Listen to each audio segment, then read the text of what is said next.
ప్రియమైన సహోదరి సహోదరులారా, మీకు శుభవార్త.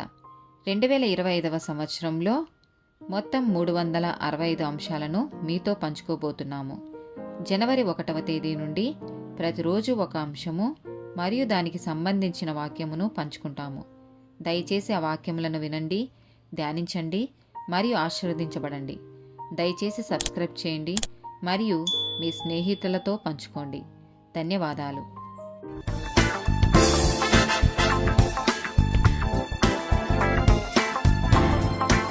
37th డే టాపిక్ చేదు. ఎఫెసీలకు రాసిన పత్రిక 4వ అధ్యాయము 31, 32 వచనాలు. సమస్తమైన ద్వేషము, కోపము, క్రోధము, అల్లరి, దూషణ, సకలమైన దుష్టత్వము మీరు విసర్జించుడి. ఒకని ఎడల ఒకడు దయ కలిగి కరుణాహృదయులై క్రీస్తునందు దేవుడు మిమ్మును క్షమించిన ప్రకారము మీరును ఒకరినొకరు క్షమించుడి. గలతీలకు రాసిన పత్రిక 5వ అధ్యాయము 15వ వచనం. అయితే మీరు ఒకరినొకడు కరుచుకొని భక్షించిన ఎడల మీరు ఒకని వలన ఒకడు బొత్తిగా నశించిపోదురేమో చూచుకొనుడి. హెబ్రీలకు రాసిన పత్రిక 12వ అధ్యాయము 15వ వచనం. మీలో ఎవడైనను దేవుని కృపను పొందకుండా తప్పిపోవునేమో అనియు చేదైన వేరు ఏదైనను మొలచి కలవరపరచుట వలన అనేకులు అపవిత్రులైపోదురేమో అనియు. 1 యోహాను రాసిన పత్రిక 2వ అధ్యాయము 9 నుండి 11 వచనాలు. వెలుగులో ఉన్నానని చెప్పుకొనుచు తన సహోదరుని ద్వేషించువాడు ఇప్పటి వరకును చీకటిలోనే ఉన్నాడు. తన సహోదరుని ప్రేమించువాడు వెలుగులో ఉన్నవాడు.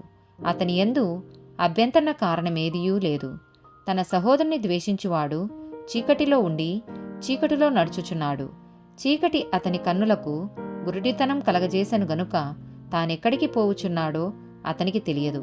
1 యోహాను రాసిన పత్రిక 3వ అధ్యాయము 15వ వచనం.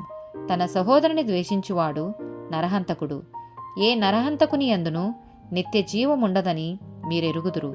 1 యోహాను రాసిన పత్రిక 4వ అధ్యాయము 20, 21 వచనాలు. ఎవడైనను నేను దేవుని ప్రేమించుచున్నానని చెప్పి తన సహోదరుని ద్వేషించిన ఎడల అతడు అపద్రికుడవును.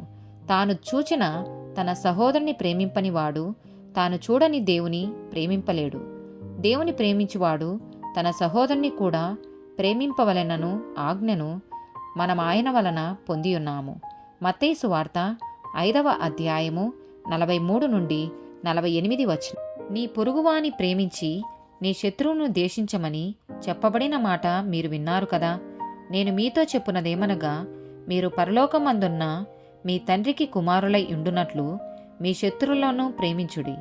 మిమ్మును హింసించు వారి కొరకును ప్రార్థన చేయుడి. ఆయన చెడ్డవారి మీదను మంచివారి మీదను తన సూర్యుని ఉదయింపచేసి నీతిమంతుల మీదను అనీతిమంతుల మీదను వర్షము కురిపించుచున్నాడు. మీరు మిమ్మును ప్రేమించుచున్న వారినే ప్రేమించిన ఎడల మీకేమి ఫలం కలుగును? సుంకరులను అలాగు చేయుచున్నారు గదా. మీ సహోదరులకు మాత్రము వందనము చేసిన ఎడల మీరు ఎక్కువ చేయుచున్నదేమి? అన్యజనులను అలాగు చేయుచున్నారు కదా. మీ పరలోకపు తండ్రి పరిపూర్ణుడు గనుక మీరును పరిపూర్ణులుగా ఉండెదరు. సామెతల గ్రంథము 10వ అధ్యాయము 12, 18 వచనాలు. పగ కలహమును రేపును, ప్రేమ దోషములన్నిటినీ కప్పును.